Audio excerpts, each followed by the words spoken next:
On this Civic, the AC compressor clutch is engaging and disengaging every few seconds. This short cycling usually points to two things. Low refrigerant. If the system is under charge, the pressure drops too low when the compressor kicks in, causing the safety switch to cut power to the clutch to prevent damage.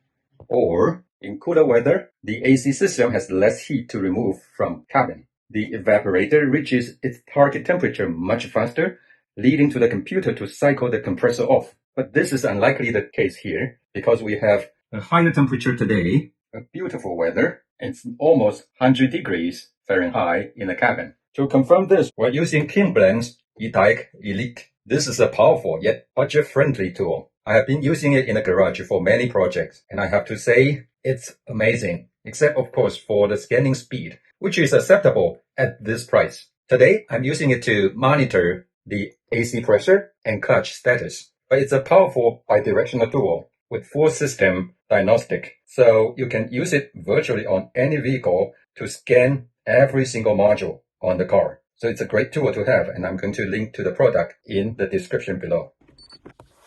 I will be using a tablet or a phone, Android or iOS, to connect to the Bluetooth interface. The Bluetooth interface is connected to the OBD port on the car on the Honda Activa. This Android phone is very outdated, but it's still working to pair with Kingbolen's Bluetooth interface.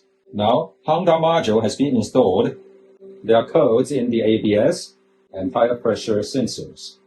Let's get into engine control module to monitor AC status. With AC clutch, AC pressure, switch, engine speed, lots of variables, 152 variables in here. So this is a full system diagnostic tool. Okay, AC clutch on. The pressure, only 48 psi. If this is the high side pressure, this is too low. Switch on, clutch is on. So the pressure is rising, but it's too low. Refrigerant type HFC 134A or 134A refrigerant is required. This can is a self-sealing can. So I got a self-sealing can cap and a $40 gauge set to recharge refrigerant. Before you work on it, put on gloves and safety goggles. The valves, both valves are closed for the lower pressure side and the high pressure side. And the blue hose connects to the low pressure side. Yellow in the middle, and the red hose to the high pressure side. Make sure they are a tight fit. On the end of the blue hose to the low pressure connector, and the red goes to the high pressure side. And before you connect, make sure you retract the pin all the way up. The same on the low pressure side, counterclockwise to retract. Connect yellow to the can tab. So yellow in the middle, this is the charge line, which connects to the can. And again, retract the pin. Spin on the can until it's tight. On the AC system, lower side, low pressure side, high pressure side. Remove the caps. The low pressure side, when you connect, just pull this up and then press on. It's engaged. The same on the high pressure side. Pull this up and then press it on. And release it. Now I'm going to open the low pressure side. You'll hear the hiss sound. And then the high pressure side. Hear it? And it stops. If it doesn't stop, you'll probably have leaks. Currently, the pressure still very low, but when we start the engine and engage the compressor, this is to go up. Now, let's open the can, open the valve. Self-sealing valve is open. I hear a hissing sound. Keep it upright. You can shake it. It's gas, so it's going up through the charging hose. Now we need to briefly purge air from the charging hose. Open connector briefly and then close it. Now I'm going to start the engine and then rev it up to 1500 RPMs and put AC to max, and we're going to charge the system. Fan to max, max AC, temperature all the way to the lowest that will engage the compressor, and we're going to rev it up to 1500 RPM and keep it there. Roll down the window. You can also monitor the AC pressure on the screen. You should pay attention to the pressure in the AC system. Shake the can so it flows better as gas. You're only going to charge it from the low pressure side. Never ever open the valve on the high pressure side. But each time give it a burst.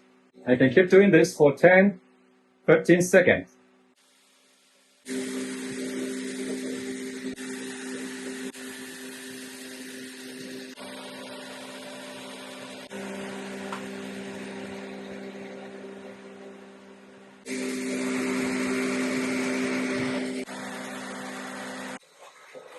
Because this is almost empty, I think there's lots of refrigerant going in because the system is very much undercharged. After charging is done, turn this counterclockwise to retract the pins, and then we can remove the connectors.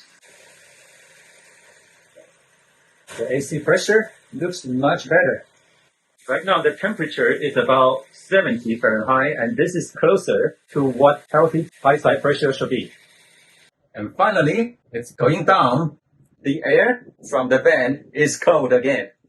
A week after our initial recharge of 250 grams, my friend brought the Civic back for a follow-up. Remember, I intentionally stopped there because I ran out of my first leftover can, and I wanted him to drive it to make sure the system didn't have a major leak before we bought a fresh can to finish the job. On this hot 90-degree day, our static pressure on both the mechanical gauges and our Kingbolen Ediag scanner read right at 90 psi before starting the car. This is a massive confirmation. The system is securely holding its pressure, proving my leak detector was right. There's no major leak here.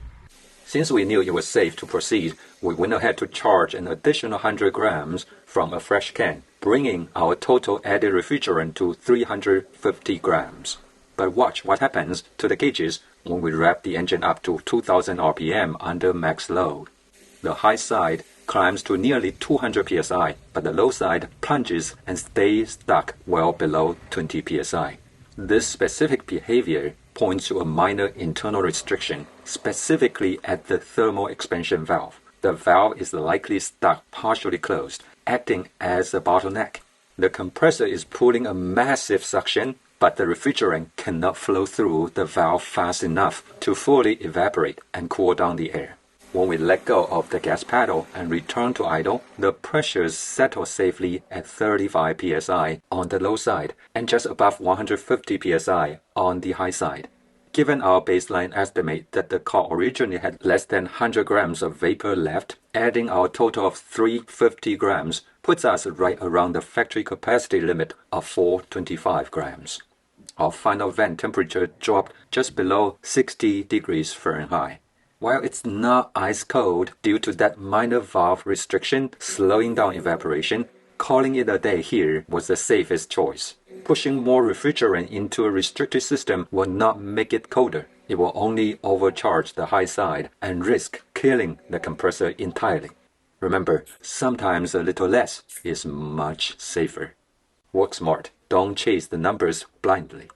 And if Professor can do it, you can do it. Until next time, may the Lord bless you and give you peace. 平安。